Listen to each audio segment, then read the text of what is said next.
How do you make money being a professional racer? How does that work? Oh man, that's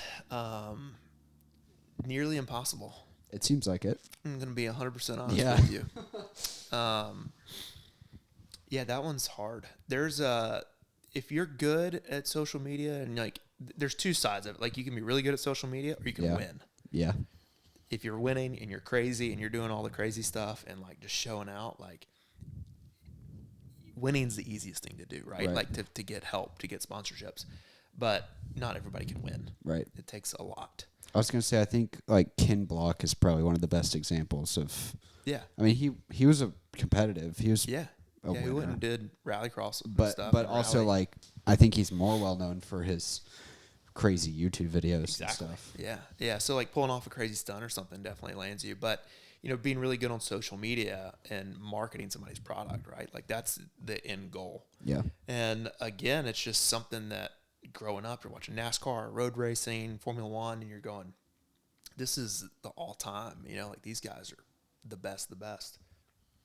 And it's hard to see yourself as being that. Yeah. And you're like, it's unachievable. Right. But then you slowly start picking away at it. Like, oh, okay, well, you can go race this series and like you can get some support here and there. And I think that I was a doubter of my own self, like at the very beginning, and just like, it's hard. Like it's like, dude, okay, I can go do it on my own dime. Like anybody can go do that. But like if you don't have money, you need help Right. to do it. And I had some help with the automotive side, like the car side of stuff. Never really anything crazy though. I had some people willing to help out with some parts here and there. Never made money, Yeah. a dime on that side of it. Other than like I won a couple races, or I think maybe like get $1,000 or something. Nothing. It pay the fuel for the weekend. But then we started going off road racing, and my racing career basically started on off road, and at that point I'd done everything, like done road racing, drifting, drag racing, and I'm like, you know what, I've done it all, but I haven't pushed the limit of off roading. And like in off road desert racing, you're racing 500 miles at a time sometimes. Everything has to be perfect. And so, anyways, I was like, I think I can do that. Not to get off subject, but that we can keep going on that one. Yeah. But I was like, I'm going to try it. And a really good friend of mine had a Polaris UTV, and I had a Jeep at the time too, but I was trying to build it up to eventually get it into race King of the Hammers out in California. Okay.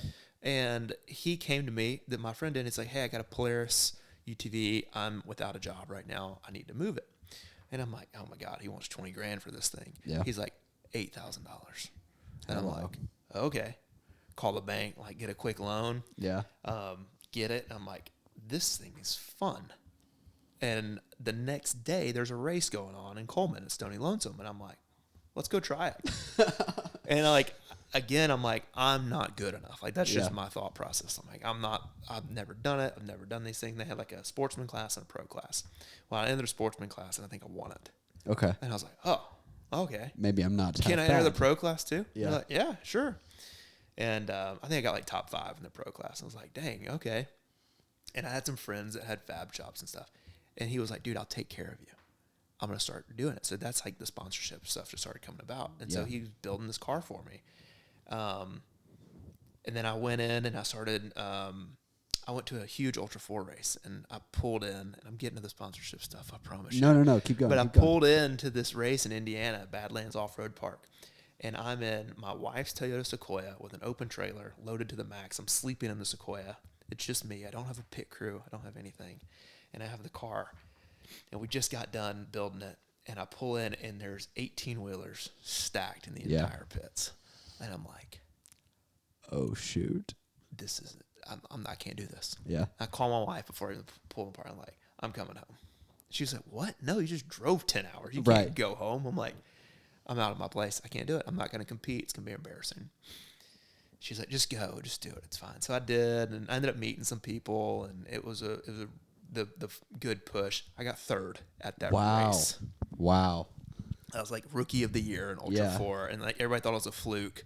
I didn't have any tires left on the vehicle afterwards, and so a guy came to me and was like, hey, you're awesome. Here's a set of tires for your next race. Yeah. And so I was like, oh, I can do this. And so then it just started going into more and more and more. Yeah. But I have not made money off of a sponsorship. Like, I genuinely haven't. Like, nobody's written me a check and Right. said, you're going to make $10,000 from us this year.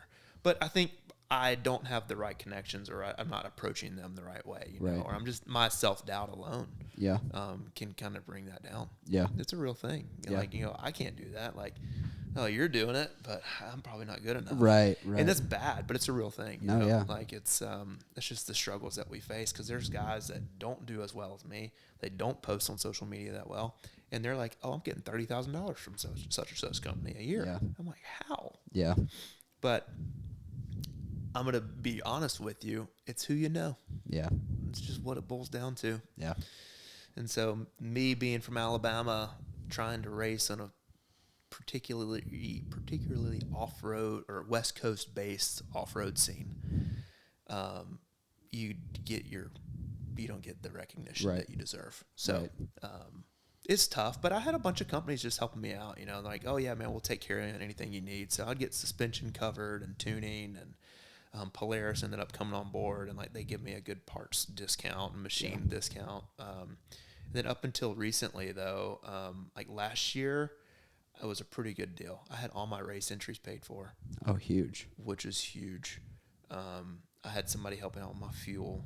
I had somebody helping out with my lubricants and oils, liquid moly. Yeah. So all of a sudden the cost went down Yeah.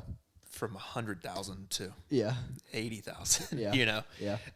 So it was still expensive, but Makes it achievable, more achievable. Yeah. So I guess like if I was probably just fully committed though, or if somebody is fully committed and saying like, I'm going to be a racer and I'm putting forth the effort to market myself Right. to these companies, to be able to sell products for these companies, Right. I could probably, you know, that's what you're doing, right? Like you're a salesman for these companies. And if you can prove yourself that you're selling product, that's how you're going to land a good sponsorship. Totally. Yeah. So Sorry sorry for the long draw. No, that's there. great. It's just That's a kinda great like story. This whole thing is like, I didn't get anything. And all of a sudden it was like, Yeah. I'm right there at it. Yeah. So. I go to here in Birmingham, Barber Motorsport Park. Yeah. It's like unbelievable. And so I've been to a bunch of track days there and stuff. And I think one of the coolest things about motorsport is just that like it feels unattainable, like it's just some rich guy sport. But when you actually go out there, like there are guys who drove across the country with their 30-year-old truck towing their $4,000 race car to go like race, and then there's the dudes who pull up in the $1 million rig with their $500,000 race car next to their other $500,000 race car next to their other Exactly. There's all of those, like the full spectrum is there, and like $4,000 is not nothing, but like most people could scrap up enough mowing lawns on the weekend to buy a beat up old BMW Miata or something to go racing, you know? Yeah. And I guarantee you that person is having more fun. Yeah. Yeah. And I know because I've been there. Yeah. I went from that being the bare bones minimum and just the biggest smile on my face to like trying to run this legitimate organization with an LLC, and just it became miserable. Yeah. Like it at that point. And so it's like you just really have to rethink things. Yeah. So Yeah. but it's hard. But it is hard, and it is unobtainable to an extent. Like it takes hard work. It takes a grind. And it's grind, and Yeah. you got to have cash generated somehow. Yeah. So, Yeah. but I don't know. I hear some crazy stories though, man. People like, especially in the road race world, they're like, oh yeah, I don't have a car or anything. People just call me up and drive them. And like, they're driving those guys with those $1 million rigs, you know, with 4 cars. And they're just like, yeah, call me up to drive for the weekend. I'm like, how on earth? that must be Last time I nice. went to Barber, I mean, there was a rig that was one of those like unbelievable, probably $1 million rig. yeah. And parked next to it is like a GT3 RSR or whatever, you know, So sick. $500,000, $400,000 Porsche. And out back was a coffee cart. And the dude who owned the rig and was racing the car has some other business for sure. Right. But the car was branded with like Bad Boy Coffee or whatever it was called. Oh, nice. And we're serving free coffee off their coffee cart in the back behind the trailer. And so I just walk up and I like order a cappuccino and I'm like, so are y'all doing like Venmo? Like I didn't see like a way to pay. And he was like, oh no, like this is on the house. So just in the pits Dang, at that's Barber, awesome. they're just serving coffee. And on the side of his race car is like coffee shop. And I looked it up and they have like 2 locations in California. And I was like, I love coffee. You're not making enough money with this coffee shop to pay for like a $1.5 million racing setup. Right. That's just not the Yeah. case. I'm sure he owns lots of real estate. Yeah, that definitely other coffee shops are something leasing else. or something. Yeah. But I loved that. I just thought it was so fun because that's probably what I would do if I was, Mr. I have some manufacturing yeah. business that makes a bunch of money. Like it's really cool to just serve coffee Yeah. and Yeah. brand it that way. No, for sure. Yeah, the racing stuff's hard though, man. Like it's even my friends are like to this day like, man, you got it going on. Like the social media appeal can make it look like it's Right. so much better, but like, man, the behind the scenes struggle. Like I've never really been open about it or talked about it in public, but like it's brutal. Like absolutely brutal. And like when you go out, like we raced the Mint 400 the last couple of years, and last year I was running in the top 5 out of like 150 something cars. And the Polaris factory team was there with their UTVs, and they have like these hired drivers making $100,000 a year or something. And, we come in for the end of lap 3, it's out of 4 laps. And they're 100-mile laps. And I'm leading, or I'm in 5th. And they're like, yeah, dude, you're going to do great. Well, we pull into the pit and like the shock is broken. And so we have to change it. And I don't have spare. So luckily somebody let me borrow on like another competitor. We put it back together and then I finished in 10th. Wow. But like we beat, I think 4 of the factory Polaris race team. Yeah. Like you're talking $1 million to $3 million a year program that they're putting on with huge name sponsorships and all this stuff. And we beat 2 of the 4 cars. Yeah. Dude, you couldn't take the smile off my face. Oh, yeah, I was bet. like, hell yeah.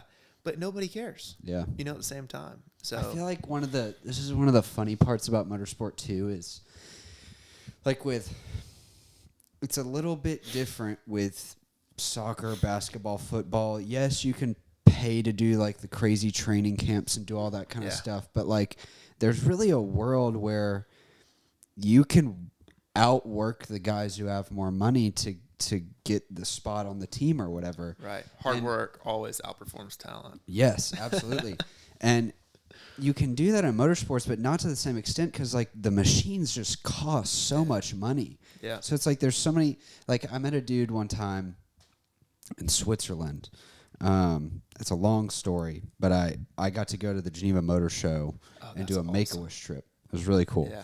And so part of what Make-A-Wish did was they got a local guy who's like involved and donates and all this stuff to take me from our like hotel to the show in his McLaren 650S. And this is in like 2017, so that's like, Yeah. I mean, it's a special car now, but especially then it was like, it was crazy.